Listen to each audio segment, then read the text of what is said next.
Aujourd'hui, dans Portrait 2, on reçoit Régine Lecoz, œnologue diplômée d'État et œnologue conseil aussi. Bonjour Régine. Bonjour, merci de me recevoir. Je t'en prie, on a plaisir à ça, mais surtout, avant de commencer, qu'est-ce que ça veut dire œnologue diplômé d'État finalement? Le diplôme est reconnu d'État. Il y a juste 5 centres en France. Alors souvent les gens confondent œnologue avec sommelier ou œnophile, ceux qui aiment bien le vin.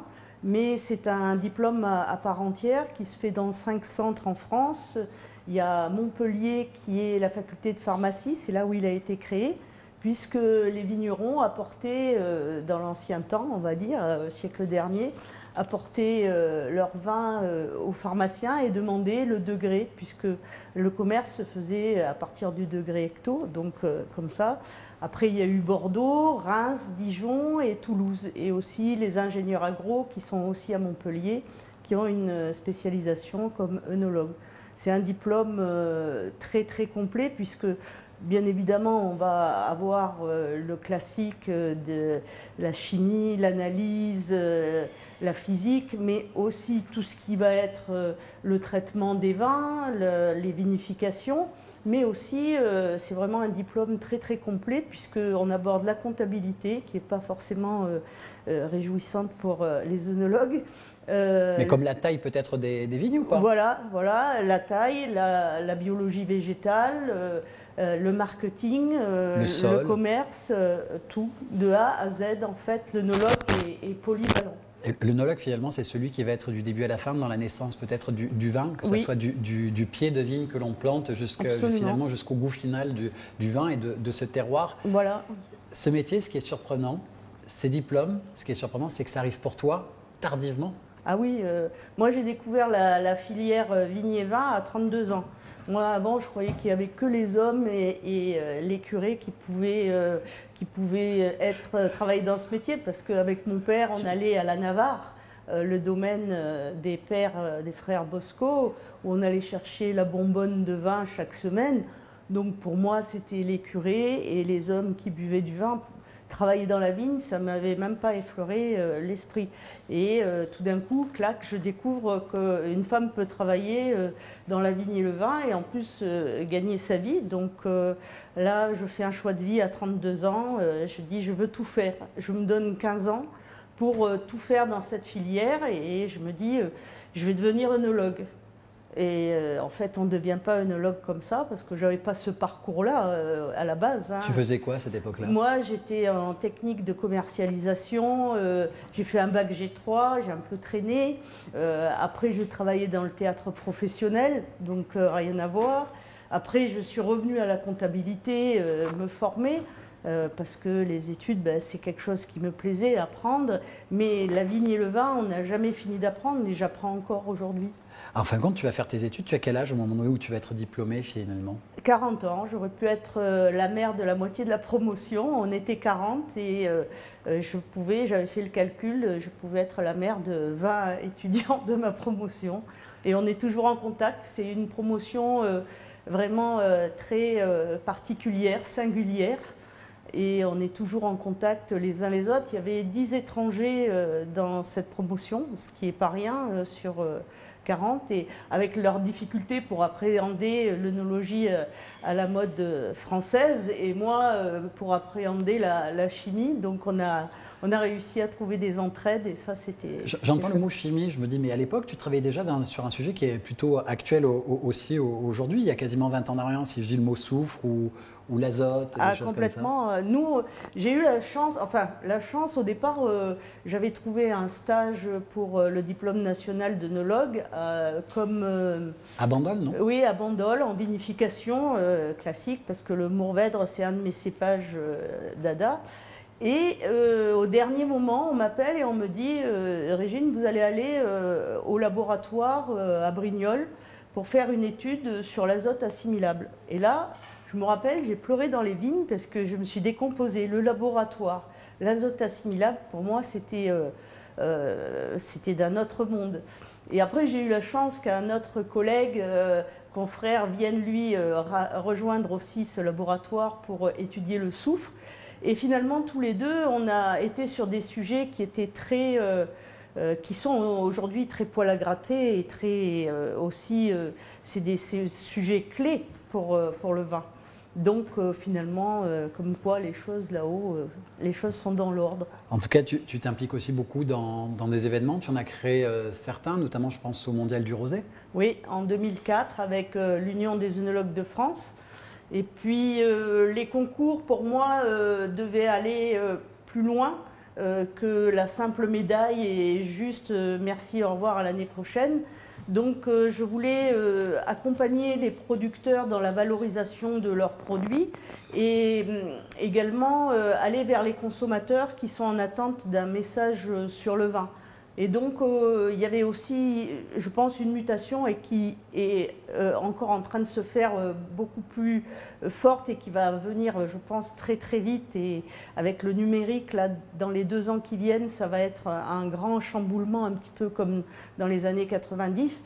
Et c'était de travailler 4 thématiques. Les femmes, pas parce qu'elles dégustent mieux, elles en parlent mieux, ça c'est sûr, mais les femmes, le vin rosé, parce que c'est un sujet pour moi de Provence, forcément de Toulon, qui me tient à cœur.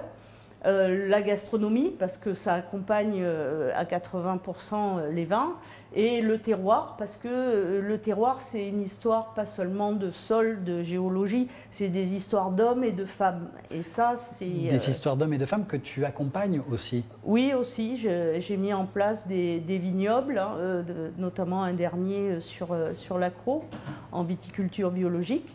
Voilà, donc... Est-ce qu'il n'y aurait pas un nom qui ressemble aux Bouches-du-Rhône, la Marseillaise peut-être?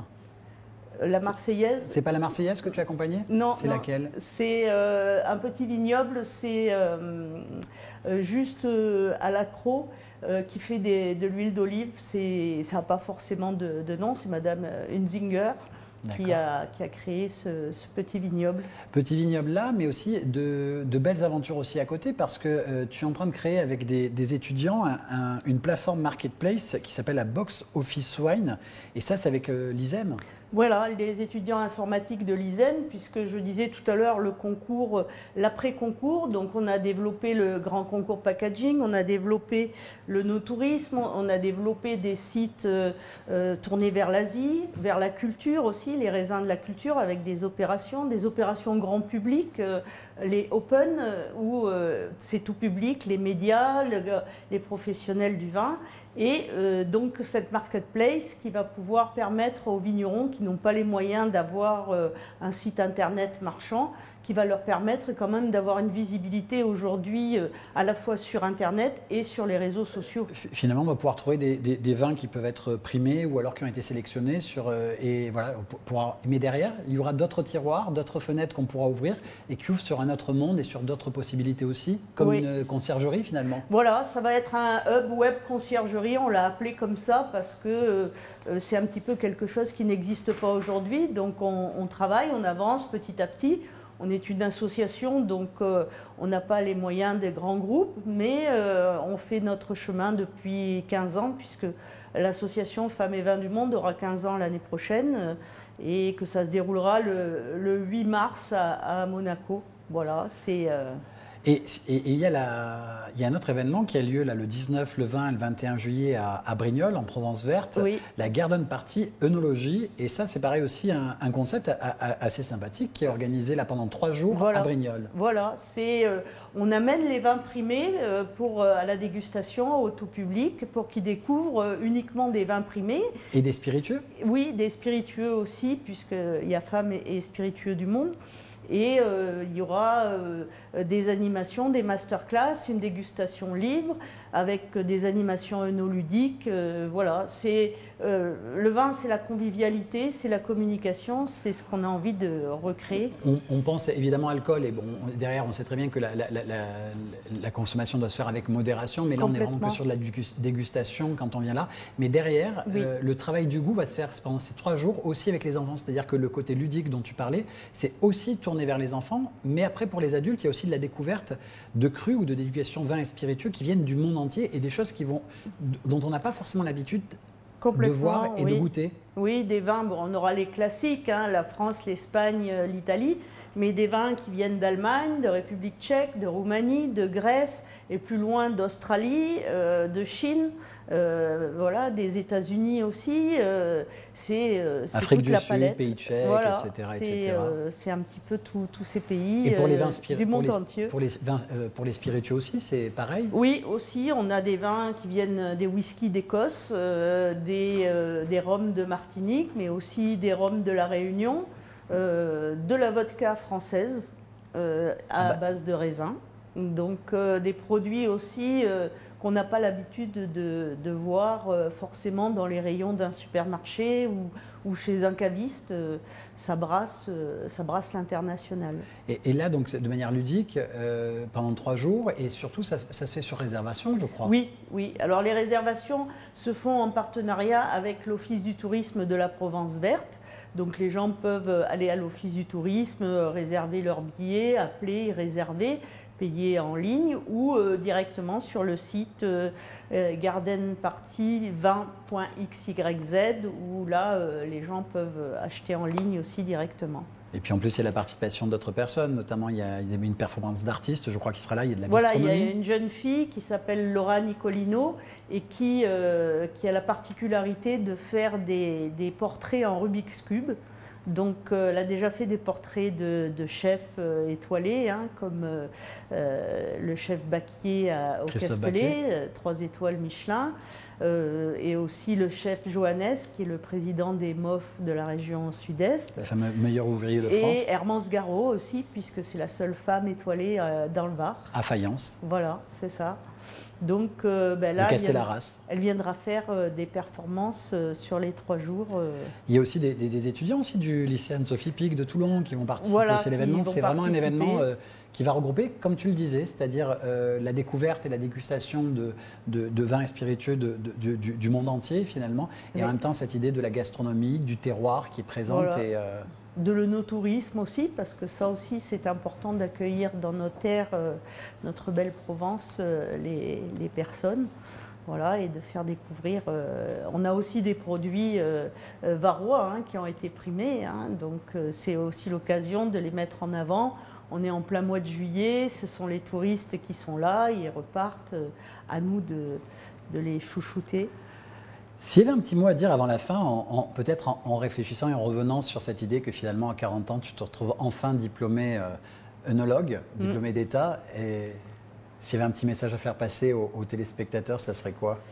C'est peut-être cette phrase qu'un ancien de Bandol m'avait dit quand j'avais commencé, et moi je croyais qu'il avait bu tout le cubi. Et il avait dit la viticulture, c'est le dernier refuge de l'indépendance et de la liberté. Et j'étais un peu sceptique. Enfin bon. Et quand j'ai eu le diplôme, je me suis dit oui, c'est vrai, c'est bien vrai. Ça conforte cette petite phrase qu'il m'avait dit. Et je pense il faut vivre ses passions, même si c'est pas simple tous les jours. Mais vivre de ses passions, ne rien lâcher, ça c'est la belle vie, on va dire. Moi, je pense que j'ai eu ma retraite à 32 ans quand j'ai découvert la vigne et le vin. C'est comme ça que le chemin s'est fait. Moi, j'avais 24 ans quand j'ai commencé dans mes domaines professionnels et la vraie passion. Je comprends ce que tu veux dire. Merci beaucoup, Régine. Merci à vous, merci à Azur TV.